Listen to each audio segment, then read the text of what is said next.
Okay, so after we do your needs assessment and we see whatever, and like I said, anything below 65 on this list, and I'll email this list to you, Miss Beasley. You don't have to write it down. Okay. Yeah, I'll email you this exact picture, or like if you just text me right now, I'll text it to you right now.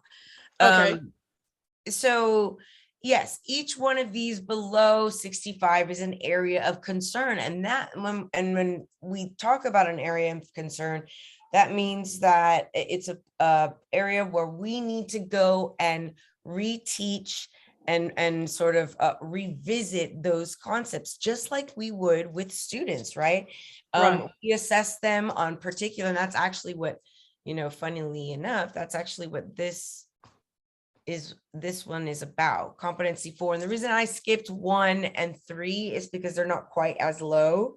And so I wanted to go over this with you, and then you can do some of the other ones later. So some of the lower competencies, we'll try to discuss them together, and then you can do some of that deep analysis, critical reading of these competencies and the standards. Remember, because there are standards linked to this. So competency 4, which you got 13% on, is the teacher. Let me get my stuff out to draw with.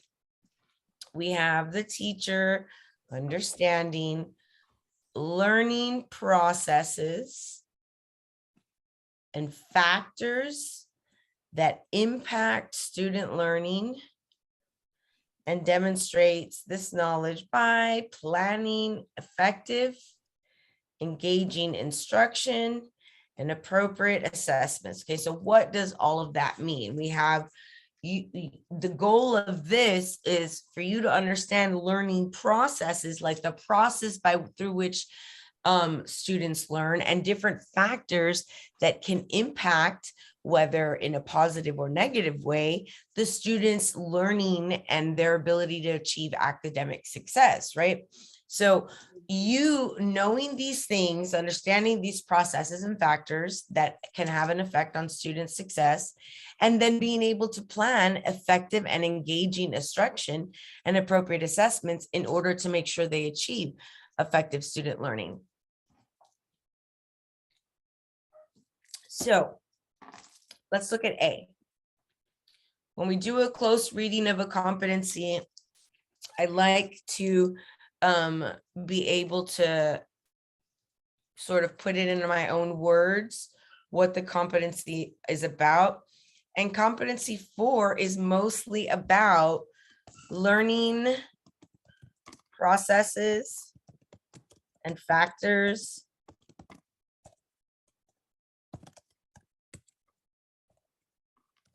that affect student success.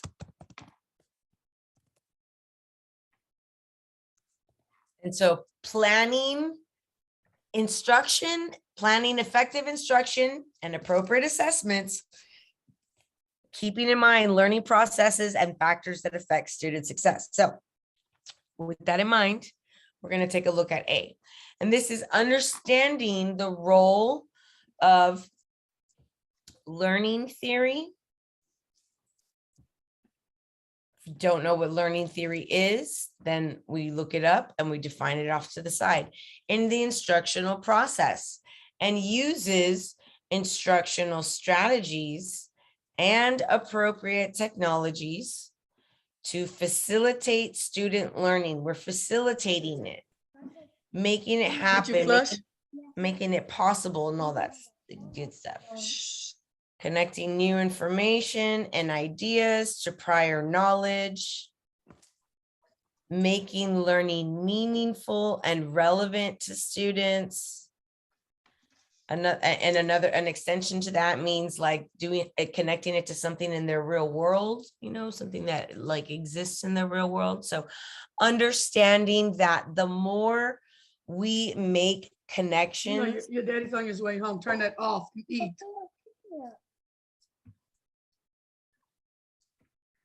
Oh, sorry, I thought it was me. Oh, no, not at all. So understanding that the more we sort of build and ignite and sort of activate their prior knowledge around a subject, the better they're going to be at connecting to that new information. And what we mean by connection, if this is new information and this is prior, put it or prior knowledge here, we want to use this as a lasso to ignite and connect around the new information.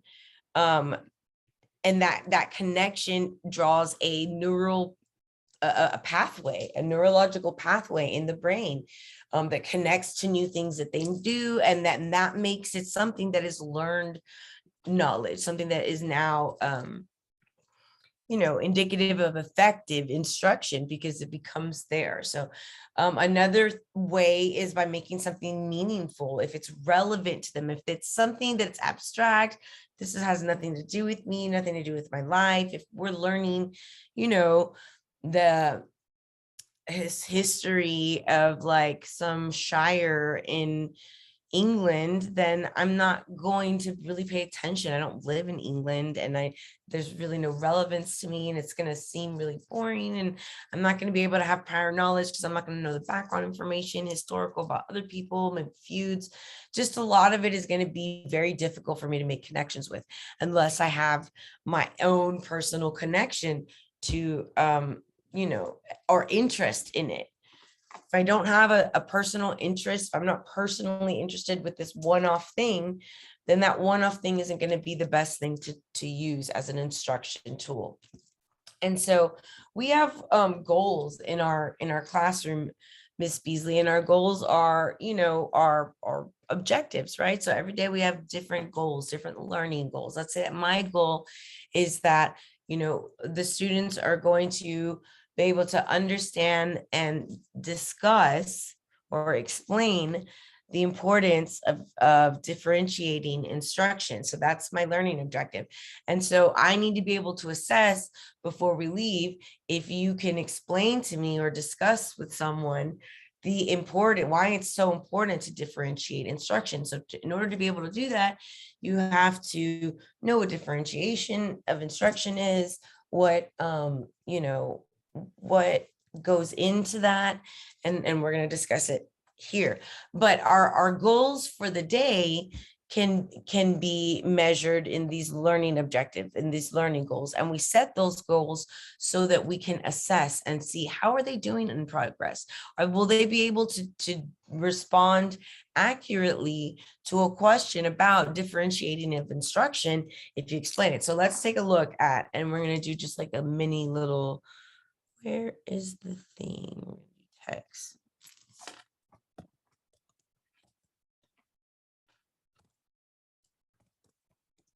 Differentiation. It has the word differ in it, right? Differ. What other words have the word differ in it? What other words have the word differ or diff? Different. Different. Thank you. Different. And so that's a really, really great synonym for differentiation. And so differentiation of instruction is different instruction. So let's say I have a goal. I have a goal, and my goal is to explain differentiation of instruction. And so you can show students many different ways to understand differentiation of instruction. You can use visuals. I used this right here is just text, and this is direct instruction. It's like the most basic type of teaching where I looked at the word, and then we looked at what word parts it is. Hold on, I'm going to scoot this part over for a second. It doesn't do too bad.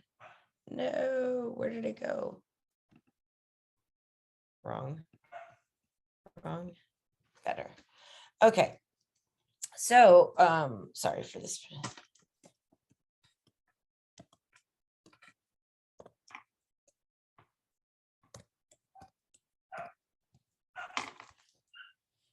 All right. Differentiated instruction. So, we're just going to take a look at some of these handy dandy visuals.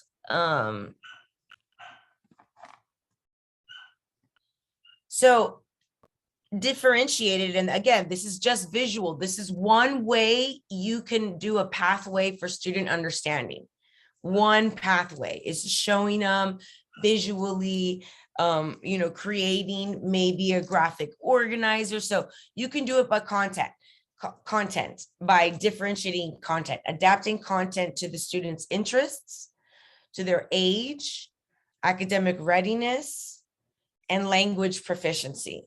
So that is one way you can differentiate instruction, making the instruction from the textbook specific and tailored to the types of students that you have, their interests, their readiness, and their language proficiency. Next way to differentiate is by process. So you can differentiate by having them pair together before they have to do the work. Like after you've done the lesson, after they've read the text, they have the questions, then they do a think, pair, share, or small groups in order to discuss the ideas, brainstorm, and listen, practice listening skills to the ideas of other students. Another way to differentiate instruction is by the product that you're showing it. So via videos or photos, and they're different. Showing videos is not the same as showing photos, right? So me showing you this is very different than me showing you a video of a teacher actually differentiating instruction, right? That's different. Both are useful. And I would say both of them are pathways towards the goal of our objective, which is that the students learn and understand differentiated instruction, and be able to explain it. So differentiating is different ways for the student to be successful. You providing and thinking of different ways to accommodate or present or assess or do an activity that allows for students' strengths and differences to be utilized in order for them to be successful. So more for the product portion of it, writing, oral presentation. So I did writing right now. I wrote the word for you. Then I showed you another word and I highlighted it. And you saw how it's in there, both different and differentiated, sort of to help you remember that. Oral presentation, graphic organizers projects. So like you allowing students to be assessed in a different way. Like, why not give students the opportunity to fill out a graphic organizer to show you that they comprehended a text instead of doing a book report? Just 3 to 4 sentences with showing, and if they do it in the order of events, you can very easily see if they comprehended. Utilizing their strengths and their interests and their desires. So let's say let's say we had 3 different students in this class. And at the end, I tell you, okay, so you can either explain it to me, like you're explaining it to a student, differentiated instruction, or you can answer these 2 questions on an exit ticket, or you can, draw me a little graphic organizer of differentiated instruction to show me that you understand. And then the people in the class will be able to decide, which would I rather do? Do I feel more comfortable talking about it? Or you know what? I don't feel comfortable yet. Let me go home and let me make a graphic organizer, gather my thoughts, and let me turn that in as my mini assessment. Or, whatever the case may be, allowing the person to gauge, am I ready for this right this second? Or would it be better suited for me to do something else? Or would I much rather talk about it, and that be the way that I do the assessment? But giving them, an option for projects, assessments, activities, effect. So differentiated instruction, giving them safe environments. Students are free to make mistakes. Students feel accepted. And they receive positive feedback. It is so important that we are not overtly negative, even if we're joking with the students. Like, let's say I have a student that always does really, really, really good in my class. really good. And they're always getting things wrong, and not wrong, right, correct. And they're always like, giving me the correct answer. And one of these days I'm having a bad day, and I don't know, she's had a really bad day at home. Having a really bad, not day of it. It's been a bad semester of it, right? But she's been hanging in there and she's been answering. And I'm like a beacon, because I'm always like, well done, well done. And then one day she gets something that I think should have been wrong. And I say, my goodness, Miss Beasley, you should have known this. You know better than that. I'm surprised you missed that. And then I move on. It wasn't that big of a deal for me.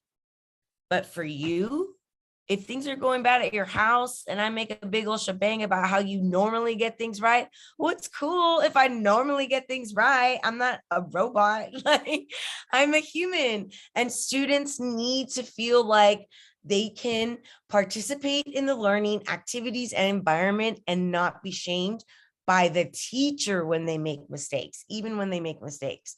So differentiative instruction is really looking at your class and saying, what avenues, what pathways can I lay out like for my students to be successful, different avenues for them to be successful on the way towards their understanding the learning, the goals and the learning objectives. Let me erase this real quick. Any questions, Ms. Beasley? No, I'm just trying to write down what you got highlighted real quick before you change it. Okay, I won't change it just yet. Okay, so the next thing, and this is, and this goes back to, I'm gonna get a different color here. Do a green, and I'm gonna do a skinnier thing. But these learning processes here, understand that young children, and that means EC, I would say through 5-ish, but through 4. We don't really start pushing abstract thinking until about 5th or 6th grade. At the second semester, 5th grade, till high school. Before that, it's concrete thinking, concrete activities, not abstraction, because they are not there yet. Their brains, because we know in learning theory, hold on one second. Marco, stop.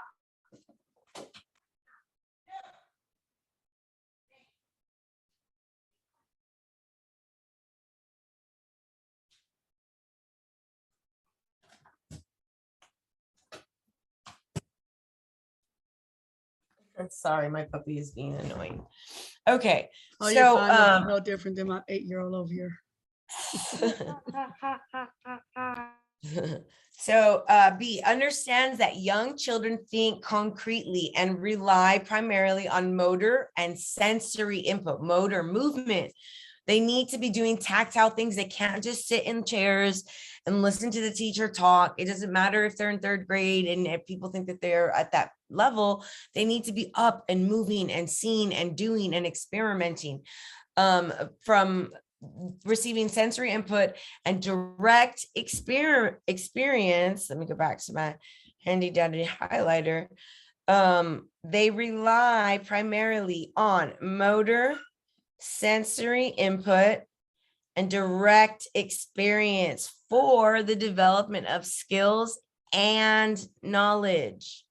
And so we have to use this knowledge and this understanding of the student's development in order to plan effectively developmentally appropriate experiences and assessments for this age group, for young children. So just know, if they give you one of the younger age groups, we should be making sure that we're planning effective developmentally appropriate experiences and also assessments for them, those that rely on concrete thinking, on primarily motor and sensory input, because that's the way they think best, they learn best at this time. So I'm gonna just save a little image of this so I can send it to you. I took a picture of it. So I can erase it for you and send it. Did you text me, Miss Beasley? I'm almost through. Oh, you erased it. It I was took a experience. picture. I took a picture for you. Oh, okay. So I'll find it later, but just text me and I'll send it to you. I just downloaded it and I took a screenshot of it. Okay.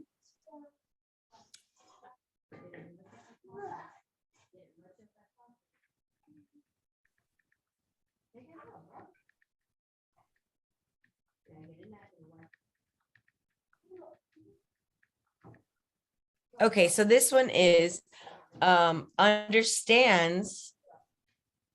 Oh, one more second.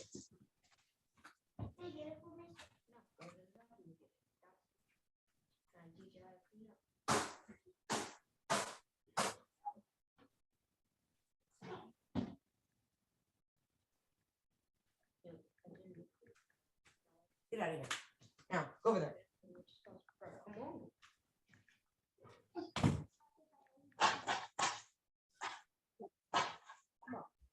All right, so understands that middle level years are at a transitional stage. They're like transferring over from little bitties to many adults.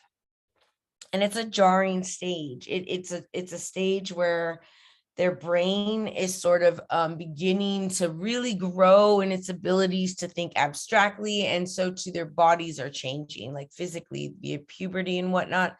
So they're in this transitional stage in which students may exhibit characteristics of both the mini adults and the itty bitties. So they might seem, responsible at moments and then lash out sort of childishly because they are not there yet, but they are in that transition stage where they're trying to find themselves and working out the kinks. And these are critical years for developing important skills and attitudes. Working, getting along with others, appreciating diversity, making commitment to continued schooling, all of that stuff is sort of solidified in these middle years. Recognize how characteristics of students at different developmental levels. So some people have limited attention spans and they need physical activity and movement. Especially those in younger children. Early child, very limited attention span. There's a really good that study guide that is provided in the Google Drive. It has really good stuff there, and all of this here, the importance of peers, the searching for identity, questioning their values and what they learn, just really beginning to become little people. And we need to make sure that we are fostering opportunities for them to be supported as they're becoming these little people. And we need to, one of those ways is by stimulating reflection, making them reflect, making them utilize higher order thinking, critical thinking, and inquiry or asking question among students. Support the concept of play as a valid vehicle for young children's learning. It's very important that little kids play in kindergarten. They need to learn to share, to engage, to socialize, to all of those things. And so that's very, very important. Miss Beasley, I'm gonna have to let you go to let my little puppy out, but we're gonna pick up back at the same place on Wednesday. Okay. What I would like for you to do is to continue on with this competency and to move on to competencies 8 and 9 and do like a deep dive where you go through and you look and you're seeing, okay, what are they doing in this particular competency? What is the purpose, or what is the teacher doing? Sort of see if you can articulate it in your own words to someone. Okay, and this is for competency 4, 8, and 9. That's right, 4, 8, and 9.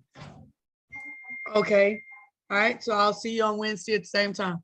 Thank you Yes, again. ma'am. Thank you so much, Ms. Beasley. You have a beautiful rest of your night. You too, and I text you. Okay, thank you. All right. Bye-bye. Bye-bye.